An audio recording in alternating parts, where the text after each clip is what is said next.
Itu sebenarnya pas pandemi sih. Jadi pas Karena nggak ada kerjaan ya Mas? Jadi ngelup aja. Kan gitu. Kalau strength training justru jarang gitu. Jarang lo, menarik ya. Terus kok bisa? Jangan-jangan nih Mas ya. Iya. Kalau pelari pekerja itu kayaknya Kita jangan lupa, susah kita ya? bukan atlet elit, ingat. Iya, saya juga bukan elit dok.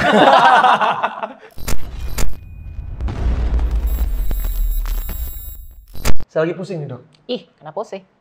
Karena beberapa hari lagi mau ikutan maraton Oh wow. di sebuah negara Nah, di Eropa. di Eropa. Oh, iya. Mau dipersempit lagi? Enggak ya? Nah, kenapa yang bikin saya stres? Karena udah latihannya capek, ngebayangin 42 kilo, capek. Pernah ngerasain nggak 42 kilo? Enggak, kebetulan saya anaknya jarak pendek banget ya. Emang kenapa? Asik loh sebenarnya. Kayak kalau kita maraton, ini sebelumnya udah pernah maraton ya.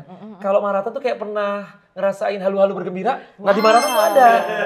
Tiba-tiba ngomong sendiri. Gitu ya. Iya, kayak gitu-gitu. Baik. Nggak mau coba? Enggak pengen. Aku cukup di 5 dan 10 aja kalau race-nya. Jadi nggak pernah tuh nyentuh aku di HM, FM, enggak sih. Tapi teman saya ada nih. Dia cuma mentok di 10, belum pernah FM, HM, terus tiba-tiba mau ikutan ultra. Wow, ultra gila. Ultra gila kali ya, ultra mil kali ya. Karena bener-bener yang kayak ultra kan lebih dari 42. Betul banget. 42 aja bisa halu, pulang-pulangnya bisa kayak orang mabok. Betul Gimana sekali. ultra? Gitu lah. Ultra banget ya. Ultra banget. Isi dok. Kaget. Mau ngapain mas? Mas. Oh, lagi- ini mas yang ultra. Mas Ultra. Lagi ngomongin ultra ya? Iya. Aduh, takut ini boleh Tapi geser dulu. saya ngeliat di sosial media sama aslinya kok beda ya? Gitu Kok ya? ultra tapi nggak hitam? Bener juga. Mas, ultra kan lebih dari 42 kilo mas. Iya. Saya aja hidden Kayaknya mas. Ini udah teman hitam saya. mas. Mukanya kok masih flawless? Bener. Kenapa? Sensitifnya apa mas? Kok jadi situ? Jadi sar-sar-sar. Beda. Ini Mas Yudi ya? Oke. Ini adalah Mas Yudi. Ini adalah tokoh pelari ultra yang sangat terkenal. Mungkin teman-teman kalau misalnya akrab dengan Binloop, akrab dengan beberapa ultra-ultra lainnya, ini beliau suka podium-podiumannya. Gitu. Nah kita bahas ya dalam investigasi. Ini dokter. Ini Mas Yudi. Mentang-mentang ini kursinya dokter Dika ya. Iya. Oh iya. Kok ngingetin saya sih? Saya pikir Dia dia kemana? jalan-jalan. Oh baik. Mungkin dia mau ultra di situ. Bener juga. Iya. Di sirkuit. Di sirkuit. Nah, jadi kita ngebahasnya sekarang mengenai ultra bareng sama pelari ultranya sama dokternya. Karena mas sampai sekarang saya masih belum bisa nyampe pikiran saya. Kenapa orang mau lari di atas 42? 42 udah capek banget, Mas. Iya. Kamu sendiri 42 capek nggak? Capek juga. Capek. Kalau- Kirain nggak capek. Kirain makanya. Kirain Kan kalau lari FM itu ya tergantung effortnya ya. Kalau kita mau kenceng ya artinya ya capek juga. Tapi kalau mau lambat juga bisa. Tapi kalau misalnya ultra itu ada COT-nya dong ya? Ada. Ada COT. Jadi setiap penyelenggara acara itu ada COT yang tersendiri. Nah, teman saya tuh ada tuh yang dari 10 tiba-tiba ikutan ultra tuh. Oh wow. Nggak ada lompatan ke FM sama HM. Gimana tuh? Memang Harusnya. lebih baik kita progresif ya. Jadi nggak Bertahap gitu bertahap, bener. Jadi nggak melulu selalu langsung dari 10 tiba-tiba mau ultra, memang nggak disaranin ya. Kalau dari aku sendiri memang dulu itu mulainya awalnya udah 10 dulu. Oke. 21 Oh, anak ultra gitu ya? FM. Anak ultra aku pikir sudah langsung tiba-tiba lari 0 ke 100. terus gitu. Enggak ya? Enggak. Jadi bertahap karena kan tubuh kita harus beradaptasi ya dok ya. Beradaptasi, progresif, loadnya juga perlahan dinaikin supaya bisa kita ya inilah beradaptasi ketika mau lari jarak lebih dari full marathon gitu. Pertama kali kapan nih? Mas ya? Ultra pertama kali. Ultra pertama kali itu sebenarnya pas pandemi sih. Jadi pas Karena nggak ada kerjaan ya mas. Jadi ngelup aja. Kan gitu kan? benar. Karena nggak ada kerjaan gitu kan? Sebenarnya awal mula kenal ultra itu masuk komunitas. Jadi masuk komunitas itu namanya The Running Club. The Running Club. The Running Club. Itu isinya ya nggak ultra juga sih. Kita biasa sebut any surface, any distance. Jadi mau di trail iya, mau di road iya, mau jarak FM, mau HM, mau ultra itu semuanya ya kita di komunitas itulah. Nah pada Pertama saat kali pandemi. pas pandemi ya kan kita nggak ada race, nggak ada apa-apa gitu. Jadi itu ya kalau tahu Kansas, nah dia biasa ngadain internal acara lah gitu. Jadi acara yang 50, ada yang 100, ada yang ngelup di Cisadon misalnya, ada yang ngelup di Peak doang 12 jam, 24 jam gitu. Jadi ya secara kolektif aja sih kalau sama komunitas gitu. Saat itu ngelup 12 Belum jam. GBK aja udah mau meninggal. Lu makanya ngelup 12 jam. Karena Cisadon. Cisadon, jadi dari kandang sapi ke Cisadon ya ngelup aja gitu. Ngelup aja ya. Mas, saya TikTok aja tuh mau muntah, Mas. Ini ngelup 2 kali kan. Ya Allah Akbar. Iya karena rame kan, jadi vibes-nya dapet gitu. Dan pada saat pandemi ya kita merindukan race-race, tiba-tiba ada yang buat race kecil-kecilan ya kita jadi excited sih. Itu pertama kali, Ultra kenal. Pertama kali biasanya kalau misalnya jatuh cinta kan pandangan pertama ya. Betul. Ini kayaknya jatuh cinta gak kapok kayaknya ya. Pas jalanin kapok. Oh kapok. Wah ini nggak mau ada lagi. penyesalan ya. Ada penyesalan ya. Ada ngapain pasti. sih, Ngapain sih? Gue ngapain gitu. Mencari alasan kenapa nih aku lari jarak lebih dari full marathon gitu. Terus menemukan nggak alasannya? Kenapa mau dan Kenapa? sampai sekarang gitu dan podium-podium gitu. Sebetulnya kalau ditanya kenapa agak sulit juga jawabnya kan. Kalau ditanya istri kan, kamu cinta nggak sama aku kan? Juga jawabnya kan memang cinta gitu. Kalau salah jawab Bahaya. Bahaya. Oh sama ya. Jadi kalau ditanya alasannya kenapa suka ultra, ya susah untuk dijelaskan. Tapi kalau harus dijawab, ya mungkin kita suka petualangan ya. Petualangan, ya bayangin aja kita lari misalnya ada acara misalnya charity, lari di Jakarta gitu ya. Keliling Jakarta kapan lagi gitu? Kita bisa keliling Jakarta. Bisa naik mobil deh Mas.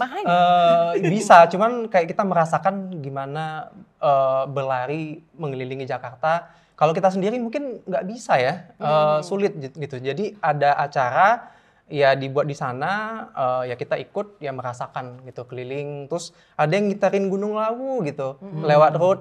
Kapan lagi kita? Kalau sendiri mungkin aku juga nggak mau gitu. Mikir-mikir ya? Mikir-mikir. Jadi kita, menurut aku sih orang-orang ultra suka petualangan gitu. Kita mencari. Tapi sebenarnya lucunya gini. Kalau aku sendiri, ya mungkin aku mikir-mikir. Tapi kan kalau ultra, itu kan rata-rata emang larinya sendiri-sendiri. Benar. Misalnya, kayak dirimu deh di acara yang terakhir. Podium kan? Finisher. Kita yang terakhir nggak ada podium. Oke, finisher. Pertama. Makanya tolong coba bagi penyelenggara ultra, kapan-kapan nyolek David jadi MC-nya biar MC gitu. Itu kan jadi bingung saya. Oh nggak ada podium. Finisher tapi pertama. Garis bawahi. Iya podium sih sebenarnya Iya ya. kan? Ya pertama finisher pertama nih. Jaraknya berapa kemarin Mas? Terakhir itu ikut charity ya, 150 kilo. 150? Dalam waktu? Kemarin 22 jam. 22 Boleh jam. tidur nggak sih itu? Pas ada checkpoint aja sih kita ganti baju, reload nutrisi dan lain sebagainya gitu. Terus lanjut lagi sih. Dok kayaknya kalau yang tidur itu yang finishnya mungkin 2 hari. Oh gitu ya? Kalau cuma 22 jam gini kayaknya nggak tidur kayaknya dok. Teman saya ketawa-ketawa tuh kayaknya sempet tidur tuh kayaknya. Justru kalau tidur jadinya udah males gitu. Power nap gitu? Hah? Power nap? Mungkin sebentar adalah. Ada ya? 5 menit, 10 menit. Ketika di checkpoint ya tidur sebentar gitu. Cuman ya biar cepat selesai aja sih sebenarnya. Biar cepat selesai. Nah, sebagai finisher pertama 150 itu ngapain aja di jalanan bisa secepat itu? Apakah memang fokus lari? Terus gimana? Karena gini, jujur dok ya, 42 kilo. Pertama kali aku di Bali 2 tahun yang lalu, itu bener-bener yang kayak Mas di 20 rasanya pengen berhenti, tapi ya udahlah terus lari. Ada jalan nggak? Di 35. Karena 35 tuh bener-bener udah kayak orang gila, kayak ngomong sendiri, kayak agak halu ya. Gini, merasa sendiri di tengah keramaian. Dongdang, ada yang tari Bali segala macam. Aku tuh berhenti kayak, ngapain sih gue gitu. Nah, gimana? Kalau di ultra sebenarnya kita juga berbagi cerita ya sama, memang kita mostly itu larinya sendiri-sendiri pasti. Karena ya masing-masing beda pace, beda tujuan juga gitu. Tapi ketika kita ketemu sama orang, ya ini sebenarnya aku juga suka karena aku bisa share cerita dengan berbagai pelari, dengar cerita mereka. Waktu pas pertama kali di race terakhir itu aku sempat berpapasan dengan bapak-bapak umurnya 60-an tahun gitu. Dan dia ikut ultra juga. Lebih dari ya 150 juga gitu. Ya aku bertukar cerita. Mulai dari dia gimana lari, anaknya berapa, cucunya udah berapa, cucunya gitu. Banyak lah, jadi setelah udah selesai ya aku cari lagi orang lain untuk berbagi cerita. Gitu. Jadi kita sharing story sharing juga pengalaman-pengalaman hidup. Jadi aku juga dengerin nih cerita Bapak itu. Tapi apa sih kayaknya kalau finisher pertama di 150, Makanya tuh, kayaknya gede. ceritanya cuma sama 2 orang, selebihnya dia cerita sendiri. Benar. Cerita sendiri. Karena kan di depan kan. Iya, iya. Tapi ada cedera nggak Mas? Kemarin Mas. Pas finish sih puji Tuhan nggak ada ya. Woi, keren banget. Untungnya Jadi aman-aman aja. aman-aman aja sejauh 150 karena ya di support juga ya sama beberapa tim charity-nya lah gitu. Nah, ini kan memang benar-benar siap ya, Dok ya. Nggak ada lompatan, tapi mereka berprogres. Betul. Mulai dari 5, 10 mungkin baru naik milesnya ke ultra. Betul. Nah, kalau untuk kasus yang seperti tadi aku bilang, temanku itu nggak ada ujuk-ujuk HMFM tiba-tiba ultra. Kan bahaya kan? Betul, sebenarnya kalau kita lihat dari sisi medis kan ada kesiapan ya, kesiapan secara adaptasi tubuh baik itu secara fisikal dan mental juga kan. Nah kalau secara mungkin yang paling gampang adalah physical as in kalau misalnya kan ada orang nih dari couch potato dari nggak mau ngapain terus mau kelima aja sebenarnya kalau menurut scientific tuh butuh 3 bulan untuk ke situnya. Dari yang benar-benar belum pernah sampai ke 5, itu 3 bulan prosesnya. 3 bulan karena kan adaptasi kardiovaskular, adaptasi otot. Kan pada orang bilang, cuma 5 kilo. Enggak loh. Iya. Karena nggak bisa sih, Betul. nggak bisa. Awal-awal aku lari Mas di tahun 2022, kuatnya cuma 2 kali GBK, habis itu kayak mau muntah. Sama. Terus tiba-tiba Tuh sama lagi. Sama dulu lari. kirain sudah otot kawat tulang besi gitu. Enggak, Masih sama. enggak sama. Kita memulainya dari nol juga semuanya sama. Jadi ya mau 5 kilo mau 10 kilo kalau di awal baru mulai lari ya sama kayak kata dokter pasti susah. Nafasnya belum terbiasa, body memory-nya juga belum ada.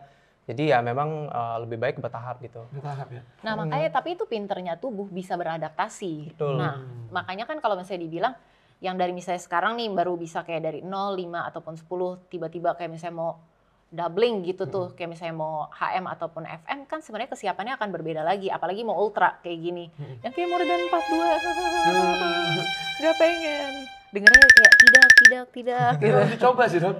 Mungkin ya nanti kalau ada hidayah kali ya saya akan coba ya. Nah kira-kira persiapannya gimana Dok? Kalau misalnya mau naikin miles itu, apakah cukup dengan latihan lari yang benar, strength training cuma 2 itu doang atau ada faktor lainnya? Nggak bisa sih. Yang pertama sih kita harus mengetahui risiko di kita tuh punya apa dulu nih. Jadi makanya salah satu caranya medical check up which is really good. Karena kan bisa tahu nih tubuh kita tuh ada masalah risiko jantung atau enggak ataupun yang lainnya. Karena kan kadang kita berasa enggak, gue nggak apa-apa, gue nggak kenapa-napa. Tapi pas lagi ikut event, kenapa-napa. Dan which is kan itu yang kita nggak mau. Jadi sebenarnya bukan salah olahraganya, tapi sebenarnya salahnya adalah kita nggak siap. Itu yang paling penting sih sebenarnya. Dan aku yakin banget bisa sampai 150 sampai ultra begini kan butuh adaptasi yang nggak cuma bahkan nggak bisa bilang berbulan ataupun tahunannya tuh sebentar. Betul. Gitu Betul. sih. Dari awal banget kalau awal banget mulai tuh kapan? Kalau awal mulai itu 2000 ya pas pandemi sih. Pas 2020 kenal yang komunitas mulai lari ya di 2020. Jadi sekitar kalau tahun ini 2025 ya 5 tahun lah. 5 tahun ya. Mulai kenal ultra. 5 tahun berproses itu Mas sampai akhirnya bisa jadi finisher pertama. Itu sempat ada drama-dramanya nggak? Cedera kah atau gimana gitu? Pasti. Apa tuh? Yang paling sering terjadi tuh kita ultra kadang-kadang seringkali overtraining biasanya. Iya. Karena kita mau naikin load itu kalau nggak biasa dulu aku nggak berprogres tuh jadi langsung kadang-kadang naikin tiba-tiba ada yang sakit. Sempat sembarangan juga nih? Sempat. Jadi nggak progresif, tubuh nggak siap, jadinya ya cedera gitu. Malah bukannya beradaptasi jadi malah backwards lagi progresnya gitu. Aku yang banget maksudnya pasti strength training. Kalau strength training justru jarang gitu. Jarang, lo menarik ya. Terus kok bisa? Menarik ya? Jarang. Menarik. Jangan. Tapi disclaimer ya teman-teman ya. Jangan, teman-teman, Ini jangan. 1001 orang yang seperti ini. Benar. Karena sebenarnya kalau misalnya kita mau lompat, itu aja dari potato coach, terus Ke sampai ke 0 ke 5, dari cuma ngemil doang, itu butuh waktu 3 bulan. Betul. Itu pun latihan lari dan ST. Harus sering, betul. Kalau yang begini nih, ya ini memang gift kali ya.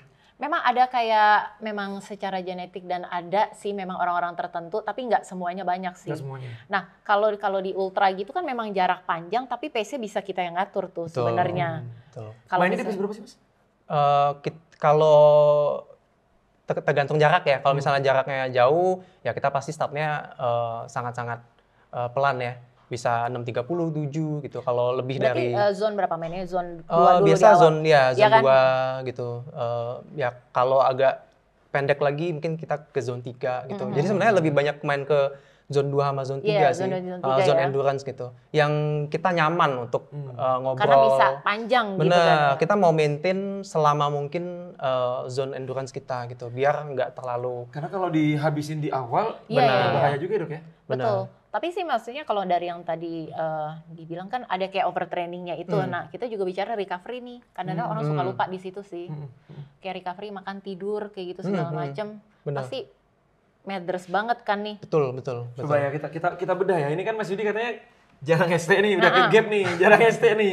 Tapi Maaf. kenapa bisa menyelesaikan race sampai finisher pertama? Itu pola tidurnya gimana? Persiapannya? Kalau persiapannya sebenarnya normal seperti orang pada umumnya biasanya. Berapa Jadi, jam tidur? Aku pekerja kantoran. Ya pekerja kantoran. Aku pikir masnya nganggur gitu. Kayak bisa ultra gitu ya. Berharap sih menganggur dan dapat ini, cuman Jadi yang bikin aku kagum dok, ya begini nih, pekerja kantoran, tapi larinya itu kayak long run mulu. Betul. ya jadi aku pekerja kantoran 9 to 5. Biasanya aku lari di pagi hari. Lari pagi ya. Lari pagi, setelah itu ngantor. Ya Sore lagi. kalau ada beberapa event yang aku targetin, ya kadang-kadang aku lari lagi. I Tuh, see. cuman biasanya sih pagi aja. Gitu. Kenapa pagi? Karena aku memulai pagi itu dengan aku accomplish something gitu. Oke. Jadi aku masuk kantor, yes aku udah dapat satu nih yang udah aku selesaikan gitu. karena Jadi kan- aku bisa menyelesaikan selanjutnya gitu. Complete something. Somethingnya itu berapa tingnya? Eh, Minimal berapa kalau pagi lari? Biasanya sih 1 jam ya, 1 jam atau kalau misalnya lagi agak ada beberapa event ya 14, 12 gitu. Dan kalau pola tidur sih, aku biasa tidur sebenarnya nggak disarankan juga ya, harusnya kan 8 jam, betul ya dok ya? Betul. Tapi biasanya aku 6 jam, 5 jam sih dok. 5 jam ya? 5 jam, 6 jam kalau tidur gitu. Tapi gimana dok, kalau misalnya, kan balik lagi ya, kebutuhan tidur seseorang itu kan ya idealnya 8 jam. Tapi dengan kondisi pekerja, pelari, tidur cuma 5-6 jam tuh ideal nggak sih? Nah sebenarnya sih kalau dibilang ideal sih enggak sih ya. Karena kan secara saintifik kita pengennya 7-8 Betul. jam. Ya, Gitu cuma kan. kan itu angan-angan ya mas ya. Iya. Kalau pelari Betul. pekerja itu kayaknya Kita jangan lupa Susah kita ya? bukan atlet elit. Ingat. Ya, saya juga bukan elit dok. Nah, tapi sebenarnya memang ada adaptasi di tubuh yang memang sudah terbiasa segitu, terus dikasih load-nya pas, ya jadinya adaptasi. Gitu. Nah, berarti selama ini ya Mas Yudi memang loading manajemennya bagus gitu. Oke. Karena intinya sebenarnya dari kita tuh loading management aja sih gitu. Maksudnya as in kalau misalnya mainannya kan pasti di zone 2 nih kebanyakan, ya kan? Betul. Nah, itu otot tuh ada yang namanya slow twitch dan fast twitch. Nah, otot slow twitch itu dilatihnya ya di zone 2 itu. Jadi memang yang terbiasa di situ tuh. Kalau misalnya Oke. di Mas Yudi sendiri, dari kayak misalnya event yang kayak ultra ini sama 5K, lebih pilih mana? kalau saya sih 5K ya. Tergantung kalau 5K-nya. Disuruh all in. Wah, dong, kalau suruh all in justru kalau 5K capek ya, karena kayak, tuh, capeknya beda nggak kayak yang sama yang kayak di ultranya gitu, yang kayak Kan kalau secara 5 tuh kan pasti nge-push mas. benar. Ya seburuk-buruknya Mas Yudi kayaknya mungkin bisa kali ya Bisa. 22, 21 gitu kan. Atau Iya. mungkin bisa di kurang bawah dari itu. itu ya. Mungkin bisa Di bawah itu. di bawah 20 mungkin bisa. Wow. Cuman Capeknya? kalau capeknya sih mungkin tergantung. Kalau ultra di atas 100 ya mungkin pasti lebih capek. Iya. Iya sih. Cuma kalau Terus misalnya ya. kita Cuman kalau kayak soft spotnya Mas Yudi tuh di mana? Enaknya? FM sih biasanya, FM FM ya? sampai ke ultra gitu. Gitu ya. 100, 150 gitu. Itu tuh kayak soft spotnya gitu ya. Iya. Kayak suruh milih mana sih yang paling utama dulu, kalau ada milih dari 5, 10, 21, 42 gitu mana tuh, ataupun ultranya tuh kira-kira yang mana dulu? Ya itu FM sampai ke atas gitu. Jadi pilihnya bukan 5. Makanya Padahal Dokter Maria udah berusaha keras kayak please Kenapa pilih 5 please aja? pilih 5. karena kalau 5K aku secara anaerobik mungkin sulit ya untuk. nah itu dia, untuk- makanya dia slow twitch banget, makanya bagus banget di ultra. Iya. Berarti memang ada beberapa kondisi tubuh orang yang Ada. kayak pelari 5 belum tentu bisa ultra. Pelari ultra belum tentu perform di 5. Sebenarnya sih kalau yang ultra perform di 5 mungkin bisa aja, tapi lebih kepada banyakan mana nih slow twitch sama fast twitch. Kadang-kadang orang tuh tipe genetiknya tuh giftednya tuh beda. Jadi biar kita bisa tahu tuh harus kayak biopsi dulu. Oh ternyata lo kebanyakan fast twitch, oh lo kebanyakan slow twitch. Kalau Mas Yudi sih pasti slow twitch banget karena bakat banget tuh di situ. Jadi kadang-kadang kita bisa ngeliat nilai diri kita sendiri nih sebenarnya bakatnya di speed yang kayak main yang kayak jarak pendek aja atau mau yang kayak jarak panjang tuh seperti apa kayak gitu. Kalau aku personally kayaknya aku berasa giftnya emang di speed kayak Udah jadi dokter aja ya. Jadi dokter aja bukan jadi runners ya. Runnersnya buat hai doang ya. Tapi Mas pernah nggak Mas, Mas menemukan ya kasus kayak tadi aku bilang ya, ada orang yang ini kayaknya ini bukan anak ultra, terus tiba-tiba wajah baru, terus ternyata ya memang dia ya yang nggak kuat aja gitu ya. Mungkin ada ya, mungkin ada. Sebut aja Mas. Di dalam investigasi itu Mas tidak boleh ada yang diskal, tidak boleh ada yang ditutupin. Kalau misalnya sekiranya ini minta diedit, nanti bilang sama Yano biar diedit. Pasti ada ya. Ada. Yang cheating juga ada. Oh, Yang katanya kemarin naik mobil. Yang naik taksi juga. Taksi ada juga. Oh, ada. Ada. Oh, pesen taksi. Soalnya bukan di Kimaya Mas, di dekat hotel saya tuh Mas. Karena ketemu sama Yano kemarin di Kimaya Yano ya. Diselipi. Banyak bulbert di situ. Iya, soalnya pas kan ada Marshall ya. Marshall itu dipakai HT kan. Pakai HT terus ada yang bilang ini ada yang naik taksi nih, nomor BIP-nya Tit gitu. Oh gitu? Ada. Maksudnya kayak gitu kan malu-maluin guys. Jadi kalau misalnya kalian belum siap, jangan. Karena gini, menurut aku ya ikut race itu balik lagi ke perbincangan kita sebelumnya. Menunggu kesiapan. Bukan cuman gaya-gayaan. Bener gak sih Mas? Betul. Karena Mas sendiri juga ikut ultra akhirnya kayak, oh gue jatuh cinta nih sama ultra. Bukan karena gaya-gayaan kan. Karena menemukan passionnya di situ, zona nyamannya di situ kan. Iya, karena ada tujuannya sih. Ada tujuan, ada goal yang mau kita capai gitu. Karena kalau kita nggak ada goal atau nggak ada tujuan bakal susah gitu. Ya, buat apa gue ikut ini gitu kan ya? Betul. Karena kalau aku mau ikut sesuatu ya aku harus kejar terus ini sampai aku dapat gitu. Jadi tidak ada penyesalan setelah itu. Betul. Ya karena memang udah siap gitu. Ya, siap fisik dan mental. Betul. Nah, kalau itu kan tadi kan cheating-cheatingan ya. Itu menarik juga sih dibahas nanti. Nanti bikin episode sendiri. Jadi kalau misalnya yang kondisi cederanya parah. Kalau kayak misalnya aku sebagai MC nih, itu kan ada yang sampai ya lewat, ada juga mungkin yang kayak lebih dari hanya sekedar shin splint sampai dia nggak boleh lari lagi, entah mungkin robek lah tendonnya atau apa segala macam. Kalau di ultra pernah nggak nemuin yang seperti itu? Banyak ya, pasti ada setiap di checkpoint terutama karena kan di checkpoint biasanya ada medis dan lain sebagainya. Ya itu banyak yang kalau ultra itu biasanya blister, betul.